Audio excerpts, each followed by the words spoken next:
Hi, and welcome back to Malicious Life in collaboration with Cyberreason. A quick note before we begin, this episode follows from the content covered in our last. If you haven't yet, go listen to our episode on the Great Firewall of China and come back when you're finished. I'll be waiting.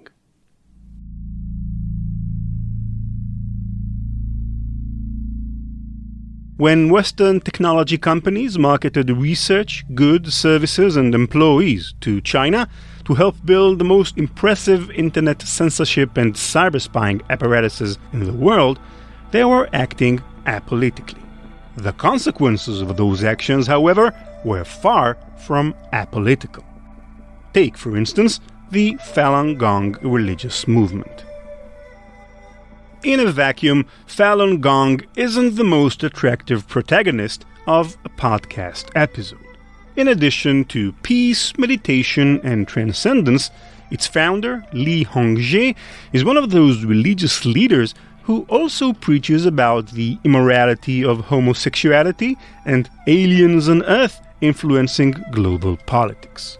In the US and Europe, Falun Gong is known for aligning with the alt-right, most notably by having founded the Epoch Times, a pro-Trump paper with a panache for conspiracies.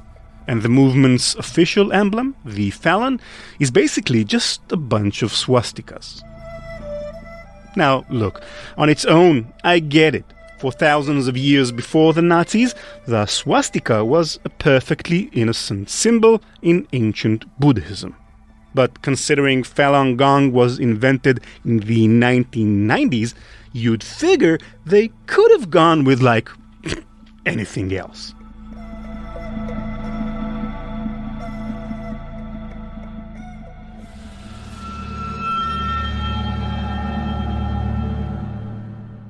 So, Falun Gong may be off-putting, but in the mid-90s they came under the ire of the Chinese state in a way you wouldn't wish upon your worst enemies. The movement was growing and failing to comply with the secular government's actions to rein in its influence. So the government banned their books and made their practice, in essence, criminal. The conflict between the Communist Party and Falun Gong was epitomized when, just after midnight on July 20th, 1999, hundreds, if not thousands, of innocent members were forcibly taken from their homes and arrested by state police. That event set the tone for what was to come. Throughout the 21st century, Falun Gong members have been targeted, surveilled, and sent to prisons. According to various reports from Amnesty International, the Washington Post, and others, those prisoners have been subject to forced labor, force feeding, sleep deprivation, brainwashing, and other forms of torture. They've been killed, and worse. Worse, like in 2006, when a human rights lawyer partnered with a former Secretary of State of Canada to investigate something odd that was happening in Chinese hospitals. You see, if you lived in Canada and you needed an organ transplant, the average wait time would have been over half a year. And the Canadian healthcare system was pretty good, with a relatively high number of voluntary organ donors. What was odd was that in China, beginning in 1991, it only took 1 or 2 weeks for most people to receive organ transplants. That's insanely quick, especially considering the rates of organ donation in the country were quite low. Where then were Chinese hospitals getting all those organs? You probably guessed it. I'll save you from the more gruesome details and just say 2 things. First, between 1999 and 2016, the research identified up to 1.5 million Chinese people who may have been killed for their organs. Second, in their report, the researchers transcribed phone calls with actual doctors who admitted to the practice. it's likely that thousands upon thousands of Chinese people are walking around the world today with organs forcibly removed from people targeted simply because of their religious beliefs. Of course, the Western technology companies that helped build China's digital policing and cyberspying capabilities couldn't have predicted that their technology would be used in service of such horrific discrimination. Right?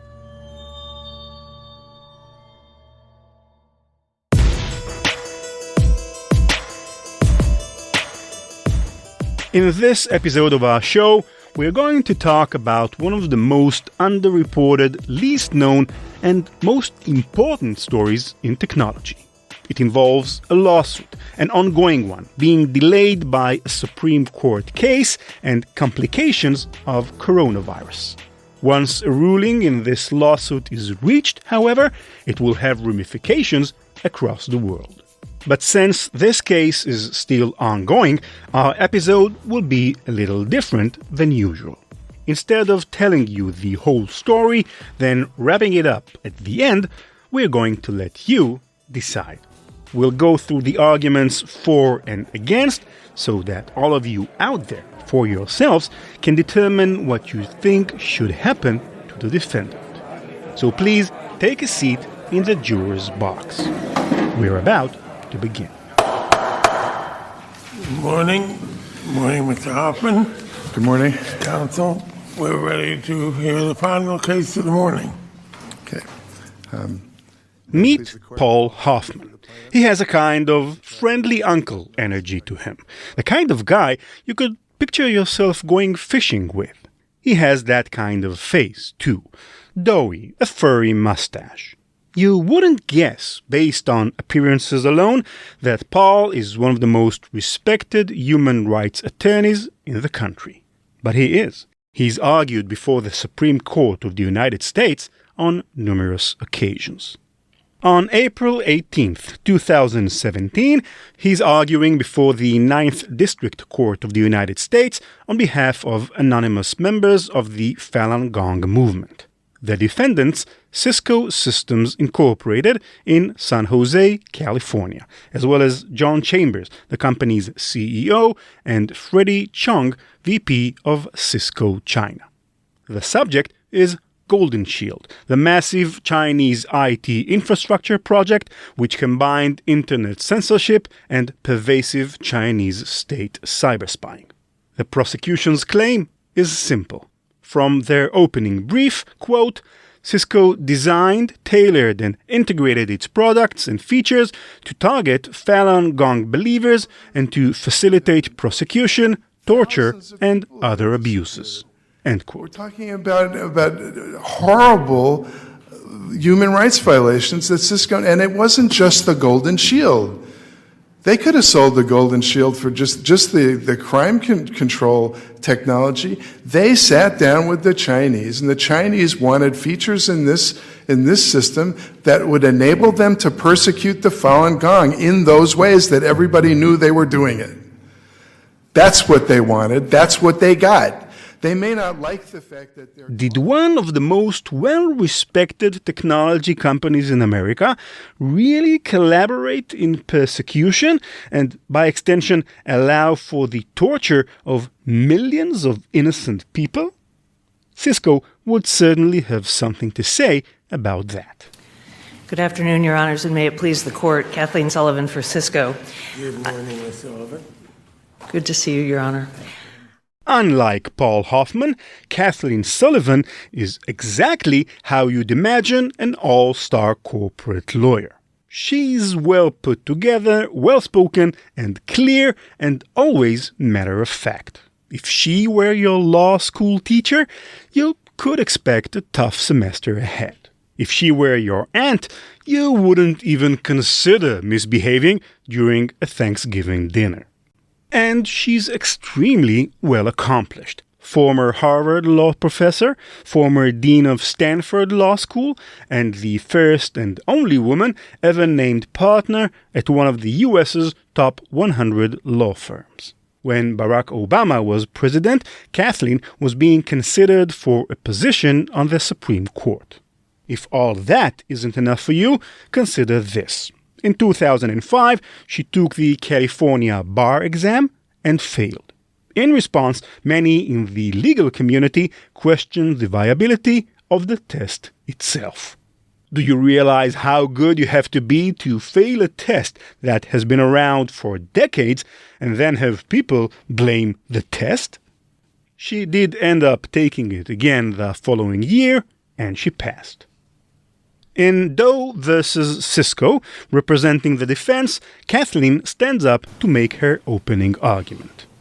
I'd like to suggest that the court should begin where Mr. Hoffman ended, and that is with the words United States, or in this particular instance, the words San Jose, because that's the easiest ground for you to affirm here.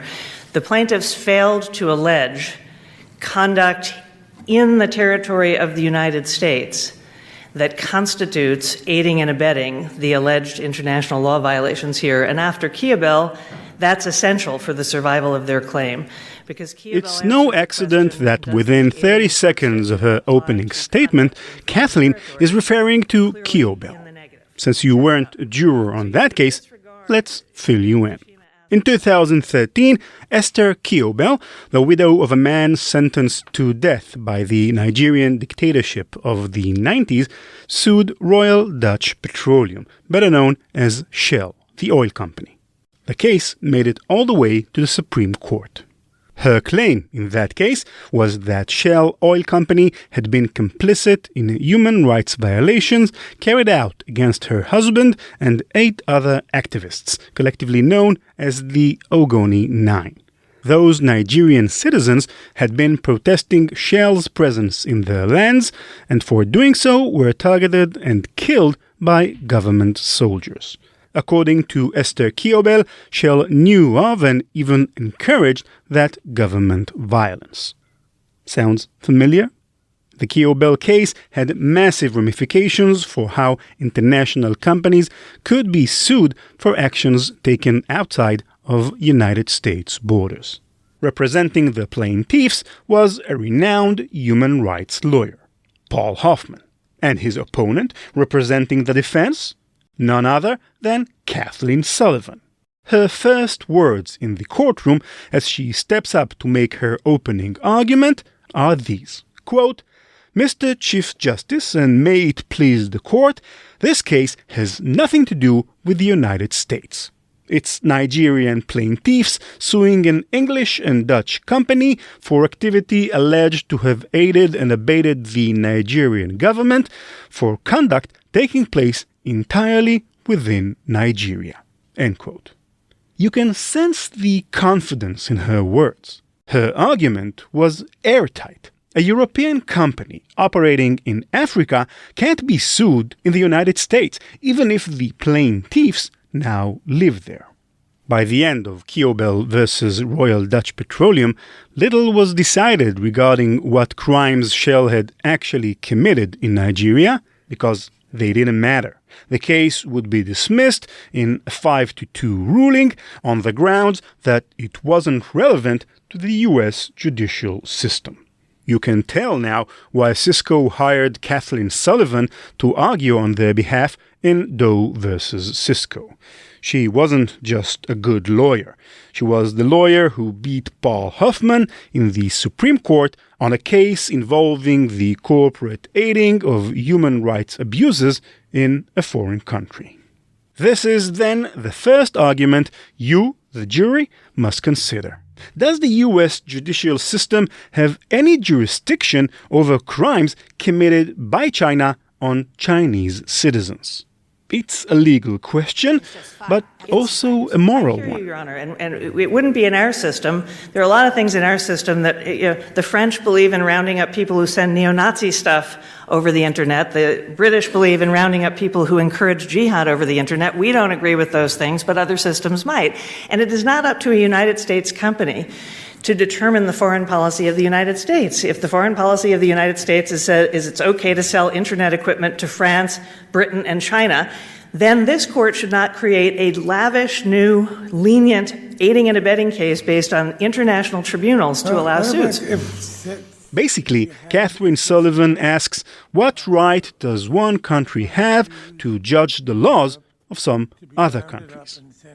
But then again, even the judges know that this argument has its limitations. If you had a system that identifying Jews in Europe to be rounded up and sent to a, what do they call it, a concentration center, to one of those facilities that we've just learned about, it was too complicated.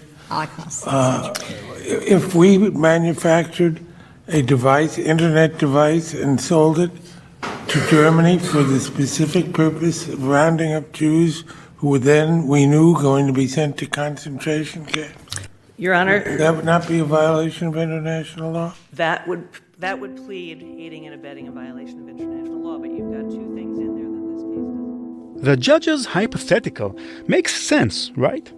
In what court in the world could you get away with selling poison gas to Hitler?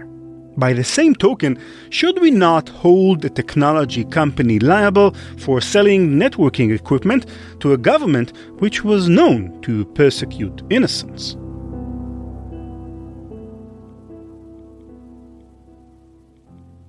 Let's move on with our case. The prosecution says that Cisco's executives in America had to know what would be the consequences of their business decisions. The State Department, every year since 1999, has described what this campaign of persecution is, has described that it includes torture and extrajudicial killing and forced labor and the use of psychiatric hospitals. There have been widespread reports in the media. There have been reports in the UN, reports by human rights organizations. So Cisco, doing any due diligence or just existing in the world, would know that... Does it also have to know that it's... According to the prosecution, if Cisco simply knew that their actions would lead to such persecution and torture, that knowledge in itself would be grounds for criminal punishment. Now, don't worry, listeners. I can hear what some of you out there are thinking. But Ran, it's not exactly a crime to sell your product. The role of a company is to make good things, not monitor how these things are being used by customers. Listeners, I hear you. It's a good point. Say, for example, I were to use this podcast to broadcast to the world that Nate Nelson is ugly and stupid. You wouldn't blame the microphone company for capturing my voice so crisply, would you? A microphone could be used for a podcast, or it could be used to call Nate Nelson ugly and stupid. The microphone manufacturer would be responsible for neither the podcast nor that 100% accurate fact about Nate. Hey, actually, now that I think about it, you make a pretty good point. Similarly, Cisco could sell technology to China for lawful purposes without being complicit in their unlawful uses for that same technology. We're being treated. Just like you could look in any newspaper today and see that American police commit excessive force against certain minorities and against certain gangs. That doesn't mean that a company that sells cruiser cars or surveillance cameras or computer technology to hook the patrol car up to the squad room is aiding and abetting the use of excessive force. They're aiding and abetting the law enforcement. Golden Shield is a law enforcement device. I must admit, Sullivan does have a point here. Except to the prosecution, Cisco didn't just know about China's human rights abuses and sell to them anyway. They actually participated in those abuses. They enabled the Chinese to find 90% of the Falun Gong, and they put it in their marketing material. They were better than anybody else because they could find more Falun Gong members to put into this system of persecution. That's what they did.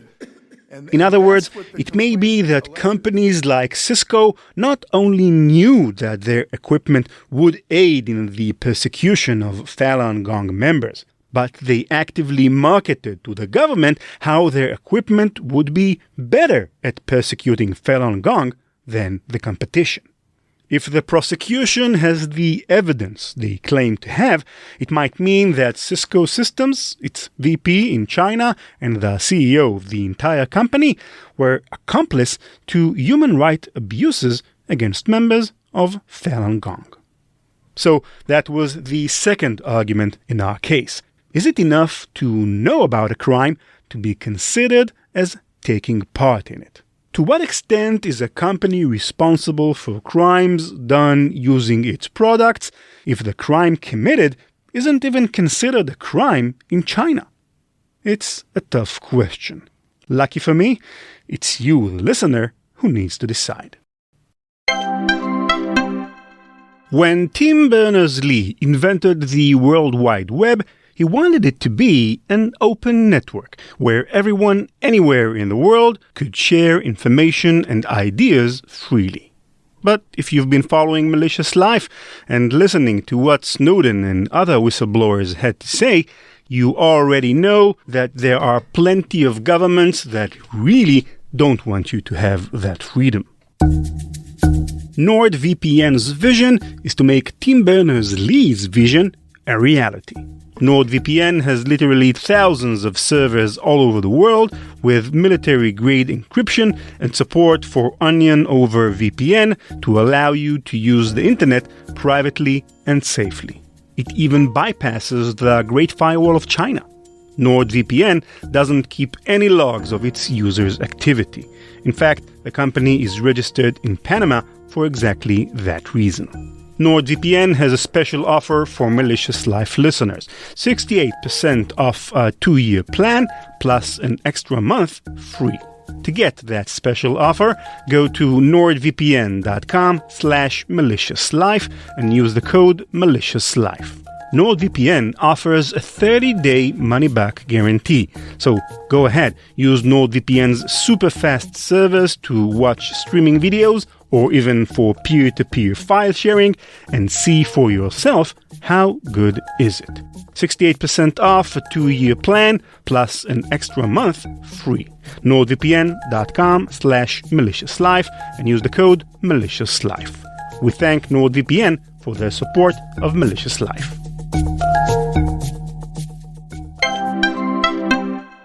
Let's assume, for the sake of the argument, that Cisco did know about the crimes committed against Falun Gong members by China.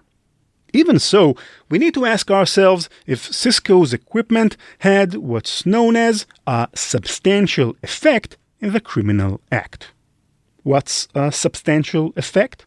Well, here's what the prosecution alleges Cisco did, according to the appellate brief. Quote, by integrating Falun Gong databases with an internet surveillance system which identifies and tracks Falun Gong believers' internet activities, Cisco's technology fed sensitive and tailored information on detainees used during interrogation, forced conversion, and torture sessions to Chinese security.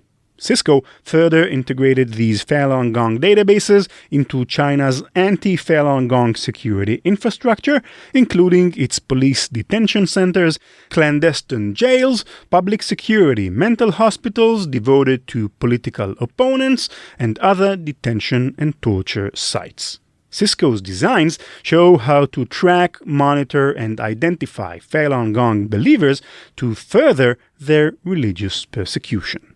End quote.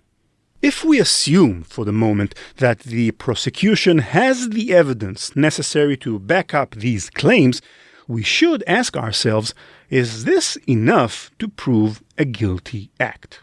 Does tracking, monitoring, identifying, and feeding personal information about Falun Gong members have a substantial enough effect on those people's persecution and torture? Kathleen Sullivan naturally disagrees. And that is, there's a fundamental disconnect between identifying members of Falun Gong, which could lead to perfectly lawful means of re-education or punishment under Chinese law. They wouldn't be our system, but they could be lawful. There's a fundamental disconnect between saying that the identification then is what enables the torture. The torture takes place far away in time and place. It's done exclusively by Chinese actors in Chinese locations, in Chinese prisons, in Chinese labor camps. According to the defense, quote, customary international law suggests that such assistance must be specifically, rather than in some way, directed towards the commission of that crime, end quote. In other words, a crime shouldn't be vague. You either acted in service of a crime or you did not. If so, how substantial are routers and databases to the violations of human rights conducted by China on Falun Gong members?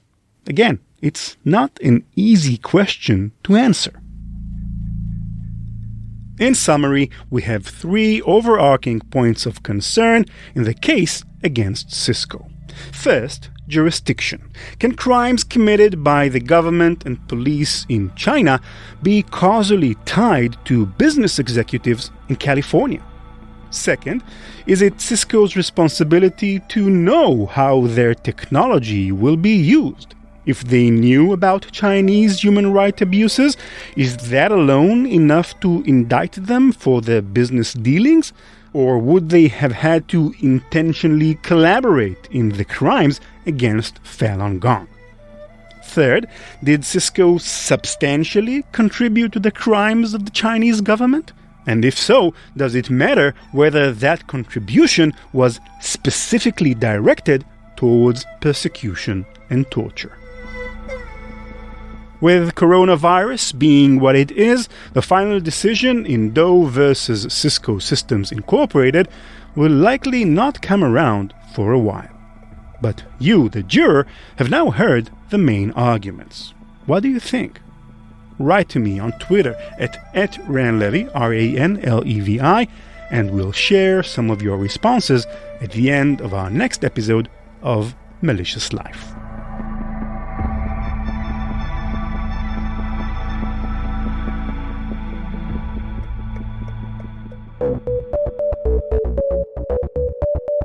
That's it for this episode. Thank you for listening.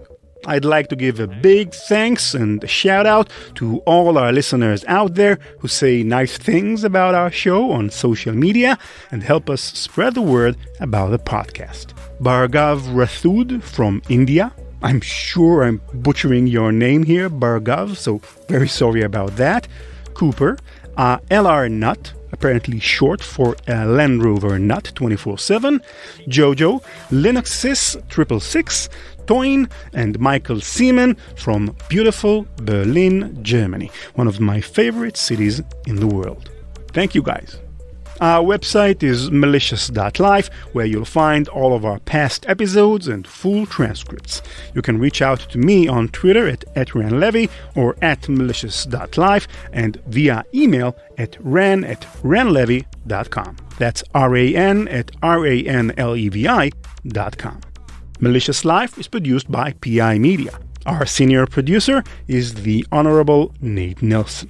Looking for someone to help your organization create the most amazing podcast? Talk to us. We've been making podcasts since 2007. Thanks again to Cybereason for underwriting the podcast. Learn more at cybereason.com. Bye-bye. CK Music.